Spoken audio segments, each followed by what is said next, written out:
Good afternoon, everybody, and welcome to today's webinar. This webinar is part of our Unpacking Coaching Webinar series presented by the National Center for Pyramid Model Innovations. My name is Mary Louise Hemmeter, and I'm going to be your host today, but really we have two really exciting people to hear from, so I'm going to mostly be in the background and let them share with you. Today's topic is a day in the life of a program implementation coach. And we're really excited about this topic. We haven't done much for program implementation coaches on this webinar series, so we're very excited about it. So anyway, I'm Mary Louise Hemmeter from Vanderbilt University, and I'm gonna let the panelists introduce themselves, and then we'll get started. So, Jennifer. Hi there, I am Jennifer Larson, and I'm the Early Learning Coordinator for Verona Area School District, and I facilitate Verona Area First 5 Years, which is an initiative to support sites, teachers, and families with children 0 to 5. I'm also a pyramid model trainer, an internal coach, and an external coach, and I'm part of the Wisconsin Pyramid Model State Advisory Team as well. On to Tiffany. Hi, y'all. My name is Tiffany Van Newkirk. I am the program director for the Winston-Salem Children's Developmental Services Agency, and we are a regional agency for the Part C Early Intervention Program here in North Carolina. I have been a state program coach for almost 3 years now in the state of North Carolina. And before that, I was a certified mentor coach through the Family Infant Preschool Program here in North Carolina. I've worked in early intervention almost 24 years now, so I'm excited to be here with you guys today. Thank you, Jennifer and Tiffany. As you can see, we've got two very experienced people to share with you today. And what makes me really excited is that we have early intervention well represented on this call. And I think how you support early intervention is really so different in many ways than how we support more center-based programs, childcare, Head Start, public school kind of programs. And so I'm thrilled that we have both of these wonderful professionals on the call with us. So I'm going to take just a couple of minutes here at the beginning to just make sure we're all on the same page about what we mean by program implementation coach, and to talk just a little bit about some resources that we'll be talking about during the webinar. And I think you will have links to all of these resources. So we're going to run through this pretty quickly, but know that you can go spend some time with the resources after this webinar is over.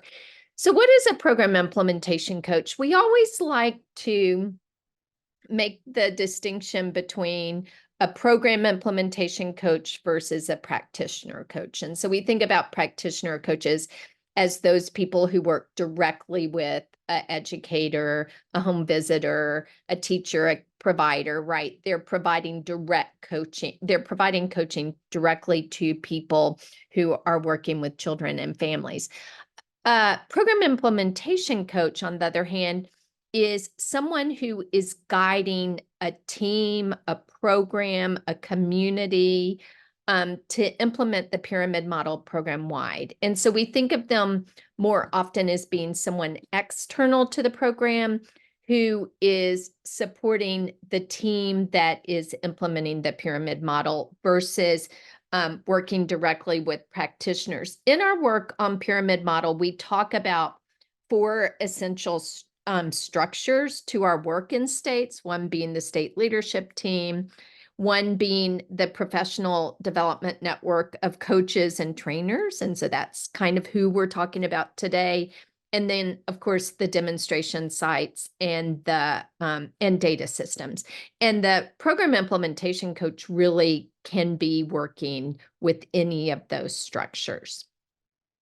All right, so what does a program implementation coach do? So a program implementation coach might support a state leadership team. So in a lot of our work, we have people on NCPMI who are supporting state teams, right? So you could support a state leadership team.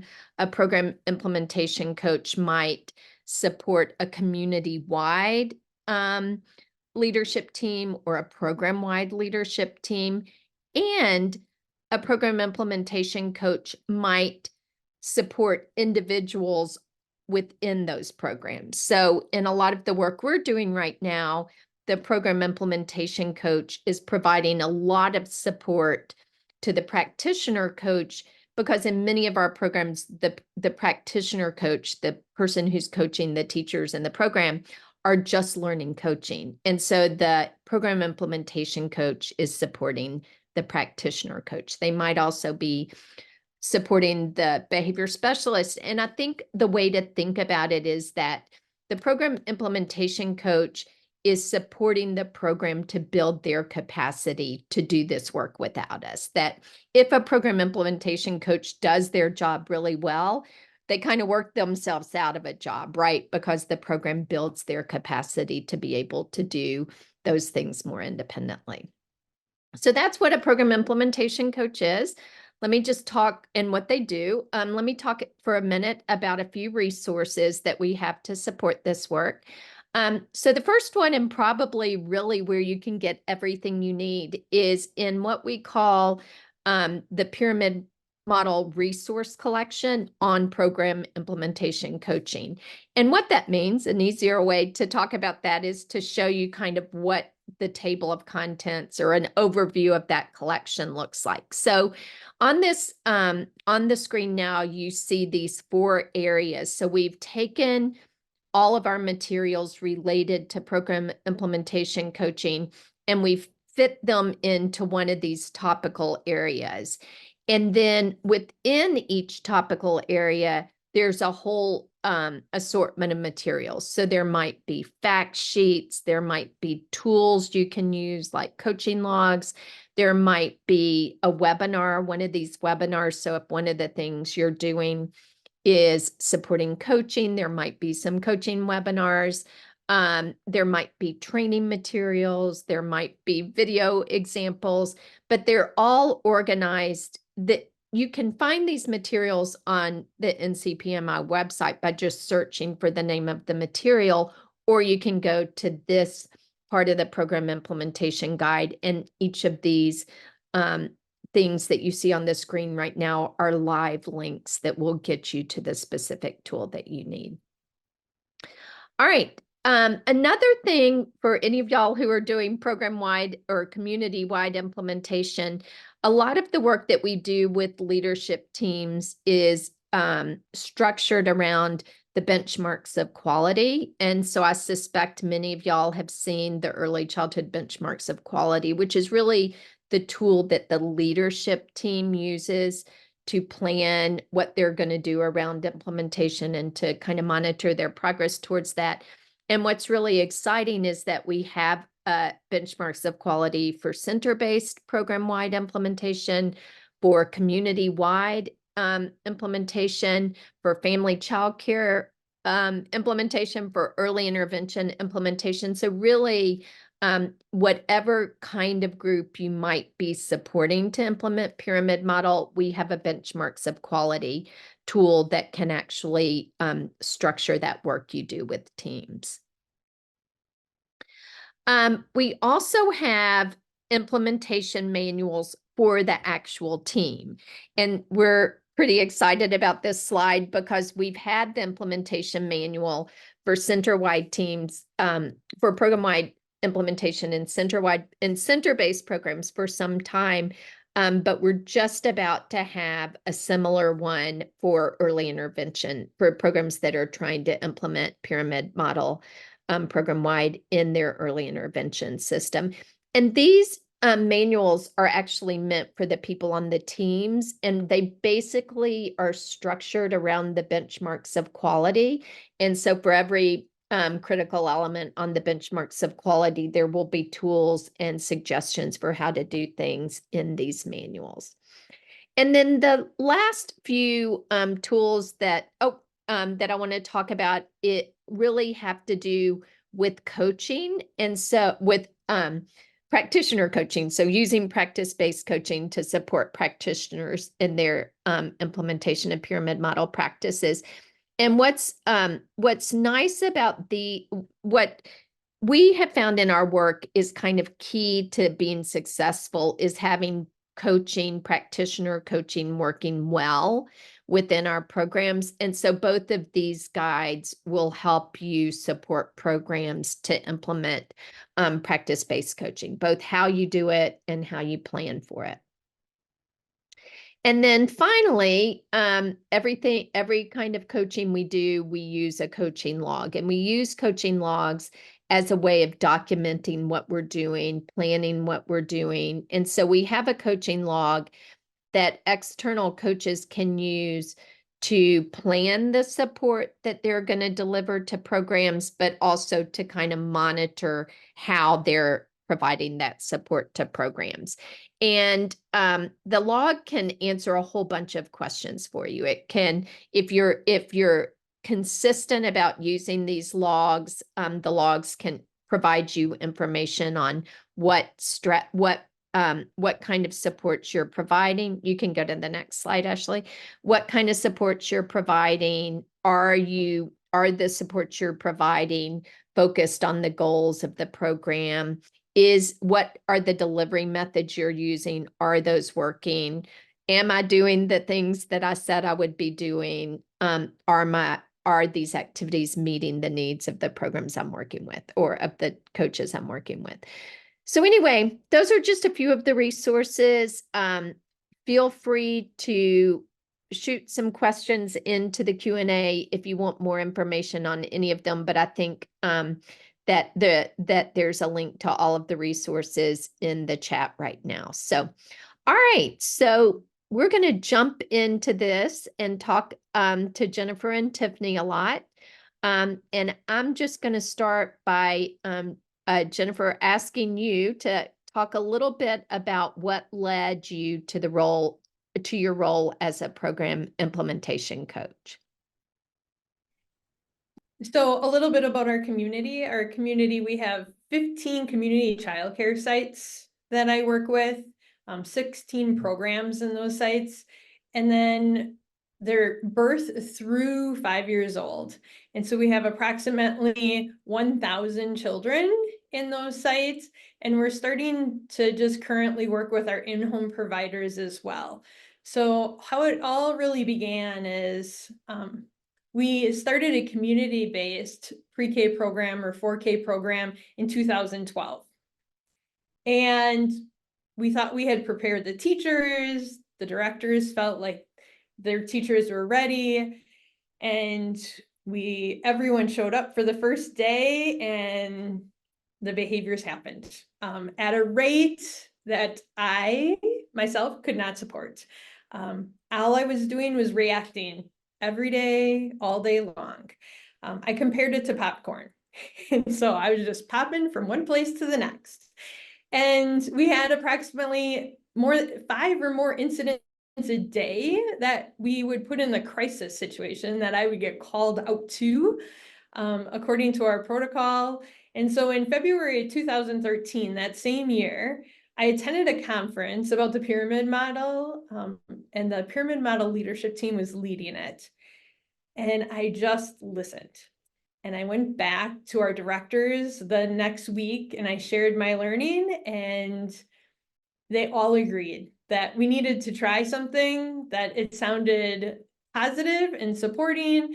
And the beauty is I work with amazing people, and they said, if we're going to do this for our 4-year-olds and our 4-year-old teachers, we should be doing this for everyone. And so that wasn't a decision that I made, that was a decision my community made. And it was a really, as an outsider looking in, that is a really big decision they made. And it was really brave of them. And we applauded them and we said, yes, we are on board to make that happen.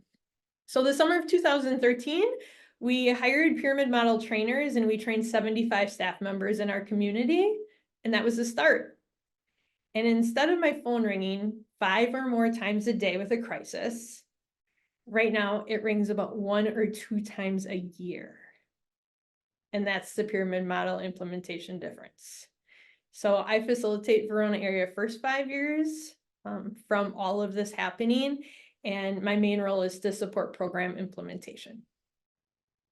On to Tiffany. Wow, Jennifer, hate to follow that.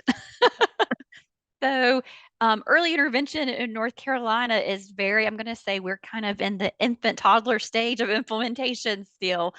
So we started our implementation in the fall of 2021. And just a little bit about how Part C in North Carolina is structured is we have 16 regional agencies across the state that support children birth to 3 that have been enrolled in our program or have concerns about developmental delays. And so we are a very kind of spread out and diverse state. And so back in 2021, we were very lucky because our state applied for some intensive TA support from NCPMI. And we were able to work hands-on directly with Ashley McNish, who's on this call with us, and Aaron Barton, who really, I mean, just held our hand through the process of learning how to implement pyramid model effectively and really help us understand implementation science as a whole, which we have used in lots of other things now as well. But they met with us routinely and kind of helped us kind of walk through all of that. The way I became a program implementation coach is that my agency, my regional agency, completed a readiness assessment.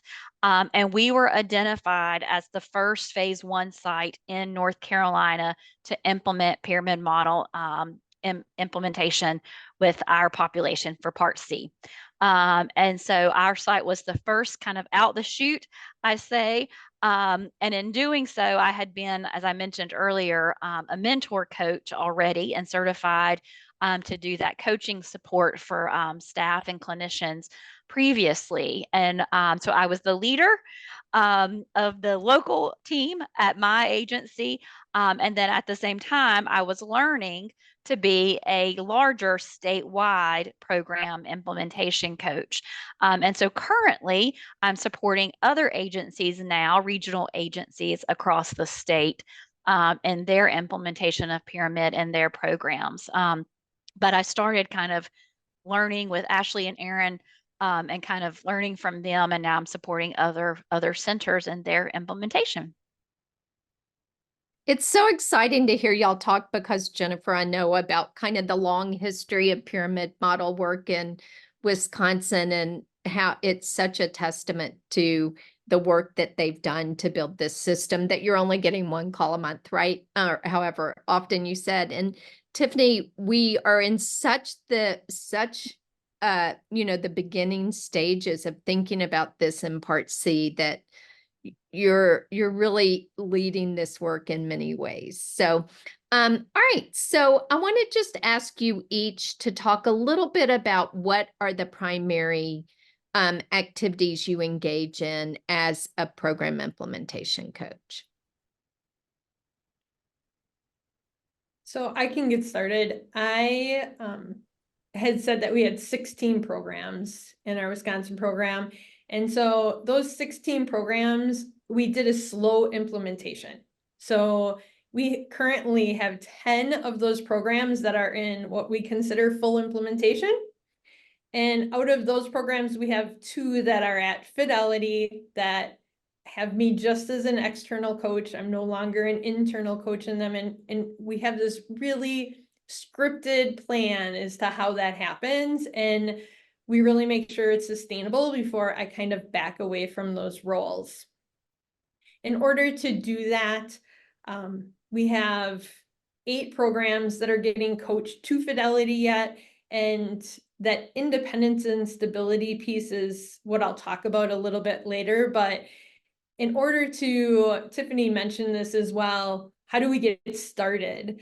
one of our processes is that we have 4 sites waiting to start implementation. They're implementing many phases of the pyramid model because we're a pyramid model community, but they don't have everything in place ready to move forward at the rate that our others are right now. And we actually use buy-in survey data. So we take a staff survey with all of our staff through the pyramid model, and there's a buy-in portion on there, which I'm so grateful for. And that buy-in portion we look at as a community and at each site. And so that determines who's ready to go into implementation. And then we submit all of the paperwork we need to do to apply for that. We have 2 programs that are just starting the training and and all they're doing is learning the community protocols, right? So they're learning those protocols that we have just for our community, getting trained and getting to know what the pyramid model is, starting to think about expectations, but they're in those beginning stages and we support them differently. For all of our sites, we have activities that we do with everyone. And on the screen, you'll see our communicating the roles within our community. So we take a lot of input from a lot of people with a lot of voice and a lot of buy-in. So I have a family advisory council. I have directors and owners that meet. I have teachers that meet. We have leadership in the school district that meets. And we have a group that's very diverse. We call them VAFI Best. They're from all of our community partners in different roles. And they're like what we call our worker bees. And so all of these teams meet together. I facilitate most of these. And our social emotional community team, which we call VAFI Best, that's diverse, they meet once a month for 1 hour. And they typically have tasks to do before the next meeting. They're the ones that give the voice to what's working, what's not working, what protocols would be helpful. The directors and owners have monthly meetings that we really always talk about pyramid model topics, and we talk about it from a community-wide approach. What professional development needs to happen. We look at the data as a community and talk about where our directors need support, where our teachers need support, and where our children need support based on data. We have monthly site leadership meetings at each one of our community partner sites where we go over benchmarks of quality, ASQ, SE2 scores. We look over our BIR data, and we're able actually to look at with our other data and triangulate our social emotional data, which is super cool. And we love to do that and see how all of those really kind of triangulate and help us understand how to best meet the needs of our individual learners. We have a Google leadership folder that we have for each of our sites. So we talk about making sure that we have those notes. It has the BOQs, it has the monthly agendas that we have on one document for each year. So we're really always going back to those site goals. And my major role is asking questions based on those goals to make sure that we're moving forward, we're thinking with an equity lens, and that we're making sure that we're hearing all those different voices of the children and the families and the staff within our sites. And so we've made lots of visuals, and like this visual, we also have family engagement available that we make available to all of our families. Typically it rolls out in October each year. All our sites are required to have pyramid model information for families in their monthly newsletter. And then we also provide resources monthly that are sent to our 0 to 5 families from a VAFI perspective. We also started the VAFI Kids Expo, which is a fun event where we bring in vendors of all like the community organizations that work with our children 0 to 5. So families know what's available, and then we tie it to an activity the child does. And we put a huge social emotional lens on it. Tucker Turtle comes, and we really accentuate the importance of social emotional learning. And then we also have a conference each year for our staff. And then we bring in all of our community members. And so we have about 250 people that attend our VAFI conference. And we really promote the importance they have each and every day working with our families and our youngest learners to be successful, how important social emotional development is, and all the supports that are in place for them to be successful. And then they give us feedback back. We request social emotional be on all lesson plans community-wide.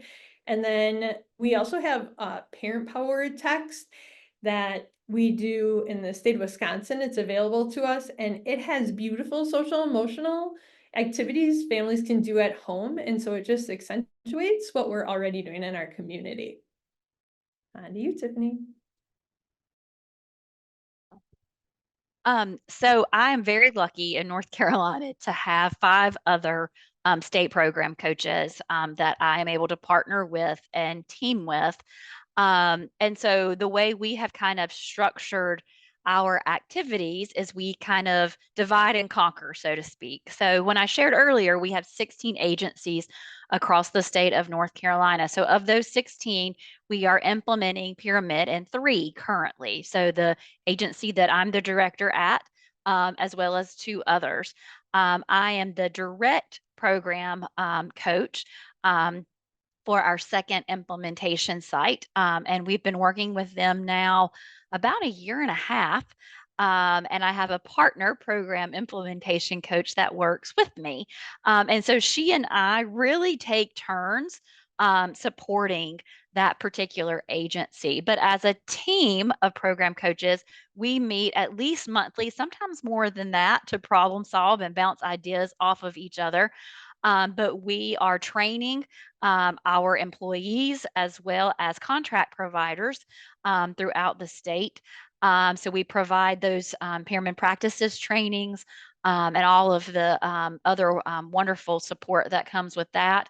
We also are helping to facilitate practitioner coach meetings as well, because I think Mary Louise mentioned earlier, part of our role is to really support those practitioner coaches because some of them are just learning to coach as well. And so we don't want to just be like, okay, go out and do. So we meet with those folks regularly, usually a couple of hours each month, to talk about what's going well, what are they struggling with, what can we support them around. And kind of like Jennifer said, we ask a lot of questions. And then we dig in and we form action plans and communication plans to help support those staff in a hopefully positive implementation. And so we're really helping with that. We also help to facilitate their pyramid model leadership teams. So each of our implementation sites have leadership teams on site that we meet with at least once a month, sometimes more than that initially at initial implementation to support them getting started. We help facilitate that initial benchmarks of quality, that BOQ information, and we help them develop those action plans around their BOQ data. So we use that data and we teach them how to interpret it and then use that to really write good action plans and follow ups to that. So that's some of the kind of daily in and out kind of things that we do as well. Some of the things that we do also, though, is we support our state implementation team. And I won't get too much into that because there's actually a handout here you guys will see in a minute. But in North Carolina, we're structured with what we call local implementation teams. So each regional agency has a local team that is representative of their staff population. And then that team has a state implementation team that then rises to more of the state level and kind of helps to problem solve the implementation across the greater state of North Carolina. So as a state program coach, we also support those local teams, but also the state implementation team as we're thinking about how we continue the growth of Pyramid across the entire state. We also have been using readiness assessments and staff buy-in surveys. So very similar to what I think Jennifer is doing in Wisconsin to kind of help us determine what's the next site to implement Pyramid model. And again, as program coaches, we help develop some of those things. And then our state leadership team reviews that information and that data to help identify the next site to implement. So that's what we do. Oh my gosh, I have about a million follow-up questions.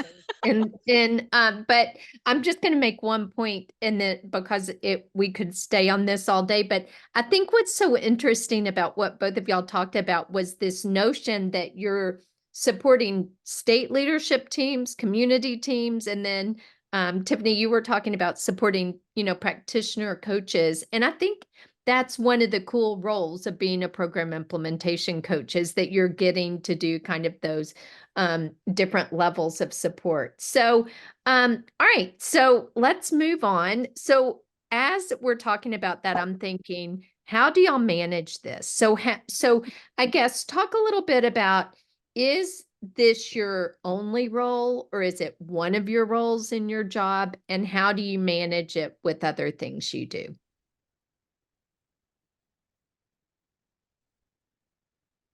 So it's definitely not my only role. That's what it's not. I feel like it's embedded in everything I do. And so this work is embedded, but I would say that it's probably embedded in everything, but probably about a quarter of my job is the coaching role that I play. So to make it more manageable, something that the sites have helped me with is each site has a meeting scheduled the same time, the same exact time every month, scheduled a year in advance. Super helpful. The agendas are part of the calendar invite. The agendas always have the goals and the data is always attached to them. And so all of it is in the calendar invite. It's all there for everybody to see well in advance. How did you manage that? It's the only way I can make it work. Okay. And they know that, right? They honor the fact that my schedule is tight. The meetings all happen in the afternoon because many times I get called into the classroom to teach, and that is my first priority is to make sure our children are cared for, right? And so for that reason, all of my meetings are in the afternoon. And the other thing that's super helpful is that if we have to have a longer meeting, and I'll give you an example of this, I'm doing this actually tomorrow night. We're sitting down and we're looking at the expectations and the rules. And so we went through the first part of that where the teachers wrote down what language they use in their own classrooms and at each different classroom and each different level.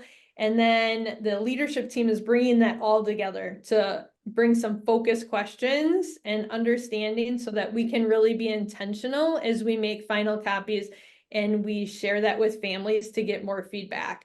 That's a longer meeting. So it happens after hours, right? And the sites accommodate that so we can have that really intense discussion and really be purposeful and dedicate it just to that activity after hours. And as long as we stay on task, we get it done. And it's great. Tiffany. So I'm very similar to Jennifer. We schedule things in advance, and you're right, Jennifer is on that recurring schedule every month for probably more than a year. But we put it on that calendar, and we just set that expectation up front. So when we meet with those leadership teams initially to start our implementation, we talk up front about kind of what the expectation of meetings will be and those follow-ups, as well as when does data need to be submitted and what's the deadline for those. And as a team, we agree on when those things are going to happen. And then we get those recurring appointments on the calendar in advance. And so that really helps with things. And I think I'm probably about maybe 20% probably really of what I do is related to my program implementation coach duties. However, it is integrated, I think, into every aspect that I do. When you have learned how to coach staff and to work with families the way that we are trained to do, it just becomes part of you. And I don't know how to explain it other than to say that I use it at home with my own kids and my husband. And my husband laughs because he says, I know what you're doing. Like, I know you're coaching me. But it just becomes so ingrained in you that you naturally do it. You recognize those opportunities, and it just becomes really ingrained in you. So I don't honestly feel like it's extra work. I just feel like it's part of who I am now and what I do now. And I really enjoy doing it. So that that makes it easier as well. And as I mentioned earlier, I have a great team that kind of supports me and supports my learning as well. So that has been really helpful too, because if something happens and I have to be out unexpectedly, I have a group that I can call and say, hey, like I had laryngitis, you guys, when we did our first training Of with course. the implementation, I got sick and I had no voice whatsoever. And I was like, I'll be there. I can help with the slides, but I can't present. And they had but we did great. We just kind of rolled with it. And so it helps to have that network of support that can jump in and help you too in a pinch, because life happens. And so we want to have that kind of support system, and that really has made it easier as well. So, I forgot to mention, I'm sorry. no, We no, also go ahead. with No, go. technology now, because we implemented after COVID, post COVID. And so we really have taken advantage of the virtual world and being able to use video observations, Mhm. as well as kind of like we're doing today, webinars and virtual meetings. And so that has made scheduling a lot easier as well, because folks can record an interaction and we can go back and watch it together. We don't have to be there in person with them. And then we can do trainings virtually as well. And that adds for a little flexibility as well. So, Yeah. Yeah. What would we do without got it. technology now? So, Tiffany, you were talking about losing your voice and having, a whole team of people. I mean, that's really why we're all doing what we're doing, right? Is because we have this great team of people that work around us, which is so reinforcing. But I'm wondering, having said that, what you find to be the most challenging about your role, and kind of how have you adapted to those challenges? And I'm going to throw that right back to you, Tiffany. Okay. Okay. So I think what we have found to be most challenging is building staff buy-in Mm. initially, because it felt like here's one more thing, right? And when you have staff that are very, very busy, sometimes that buy-in is a little challenging. And so we really worked hard to address that. And the way that we did that is we ask our local implementation teams, again, what are the barriers? What do you see as the challenges that we could help to support you with? And then we also ask our greater state implementation team, what do you need? What are our strengths? And we decided how to build off of what we already had going for us and what our strengths were. And then we also talked about what our barriers were and then how to kind of work on those. And so one of the tools that we developed after kind of gathering all of that input is our Pathways to Pyramid document. And so that document is just a checklist. My team laughs because they say Tiffany loves a good checklist. I do, y'all. I love a good checklist. I like checking boxes and seeing those achievements made.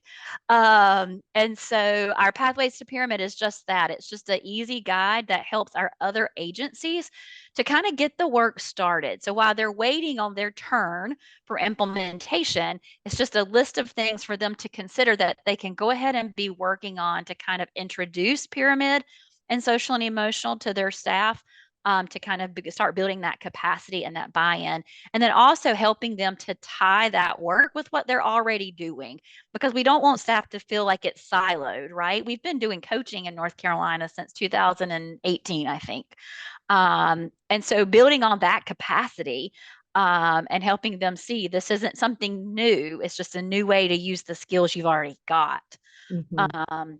And so that really has helped us. We also developed a couple of different PowerPoint presentations that we as program coaches recorded. We shared it initially with our state implementation team and leadership team. And then our local agency directors have been able to use that information and share it with their staff. Again, so they kind of start understanding, what is this pyramid you speak of, right? Like I hear it, what is that? And kind of start talking about what it is, what it looks like, how it is going to kind of be implemented in their agencies. And so those kind of communication methods have been really helpful for us to kind of work them into implementation in a more gradual way that kind of helps build that confidence and capacity with them. I love those ideas because I do think buy-in can be set and that feeling of like, oh, is this the next new shiny thing versus how is this really going to help me do what I have to do anyway better. So thank you. Yeah, you're welcome. The slide there is a decision tree that we created as a state implementation team, and it just shows how our decisions are made and at what level each staff member throughout the state contributes back into our implementation. And so I mentioned this actually a little bit earlier in that we have state leadership team, which is our folks in Raleigh that are kind of overseeing all of us. We have state implementation teams that are giving feedback to the leadership team. We have local implementation teams that are giving feedback to their local management teams. And so we really have this nice cycle of communication and brainstorming that's happening that I also think has helped to build that staff buy-in and capacity because everybody has a voice and they're sharing their thoughts and their feedback and their ideas. And I tell folks all the time, like, just because we do it this way this time doesn't mean next time we might need to modify it because somebody may have a better thought or idea. And so we really work together to kind of build this great system and a coordinated approach. That's amazing. All right, Jennifer. All right, I think it's amazing how North Carolina and Wisconsin are so structured so similarly, even though we're so far away from each other, right? And the fact that there's state and then there's regional and local and all the similarities just because of a beautiful framework. I love it. Well, and both of your states have been really engaged in this for a long time. And boy, as y'all are talking about this, it's really clear to me how these systems have been built over time. So anyway, sorry to interrupt. No, it's absolutely fine. And our state system supports us all the time, along with our regional system. So they're they are who have helped us become what we are today and where we're moving forward to. But we've obviously had challenges that they've helped us out with. And so one of our biggest challenges has been staff turnover. And we have pretty regular turnover with our staff. What I always say is that we make them more marketable, right? Once we teach them all these great skills, and then who doesn't want them? But in order to do that and keep onboarding new staff members, we really had to make a process so that everybody knew, but also to show growth in how staff can start as an assistant teacher or a teacher and go through the pyramid model training, but then be able to be a coach or be able to be on the leadership team. And so showing that growth as well. So we made this visual to help staff understand how they can grow with us in our programming and take on other roles as well, which has helped in many cases for us to help retain staff. We also, one of our challenges has really been letting teachers know what is expected for all children to have in order for them to be successful. And so we made another visual for that, and that's on the next slide. And that visual is we call our universal checklist. And so we have each site, we have a master, and then each site makes their own that's really explicit to exactly what their expectations are in their classrooms. And it usually covers our infants all the way through our 5-year-olds. And we'll put some stars or we'll highlight some that we don't necessarily expect to see in some infants and toddler classrooms. The visual has been super helpful. Checklists, just like Tiffany said, are amazing. Lots of people can relate to them very quickly.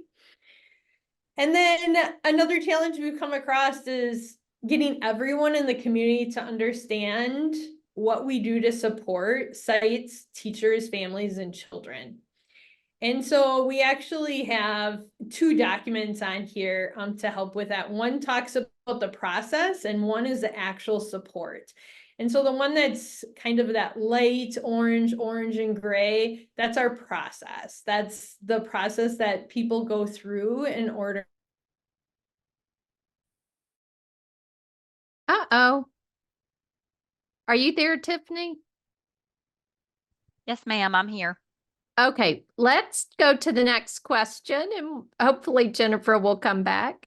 Our Okay. next question was, what's your favorite thing about being a program implementation coach? So we just talked about barriers and challenges, and now I want to talk about what's your favorite thing to do, or what's your favorite part of it? So my favorite part is seeing those light bulbs go off. Mm, And so that has been really exciting to see kind of those, what I call an aha moment with mhm. staff and with families.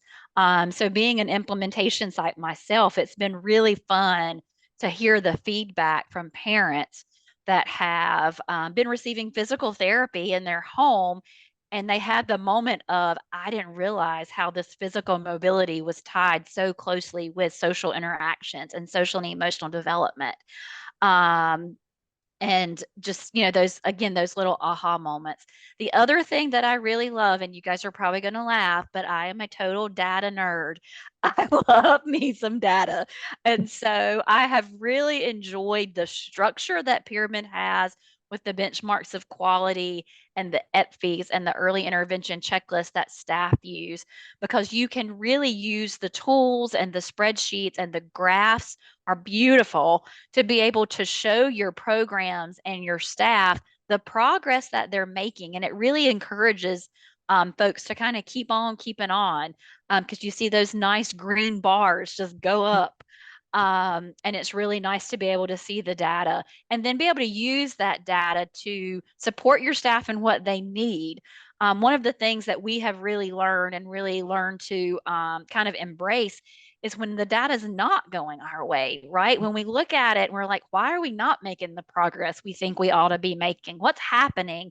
And to be able to look at those coaching logs, as either a state program coach team or even as a program coach with an individual agency, and kind of analyze those logs and that information to decide what support does this group need, what additional training might be necessary to kind of help move them along. And so I love the data tools that are available, because I really do think it helps with implementation, to kind of make it just a little more smoother and more effective, and you're meeting the needs and not just trying to guess at what's needed. And I mean, I think when I hear you talk about data, Tiffany, it doesn't sound scary. And I think that's what we've tried to make the data tools be. Mhm.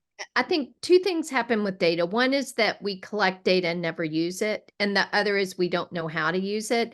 And what Mhm. we've tried to do is make the data, you only collect it because you're going to use it, right? Right. It's really relevant to what you're doing.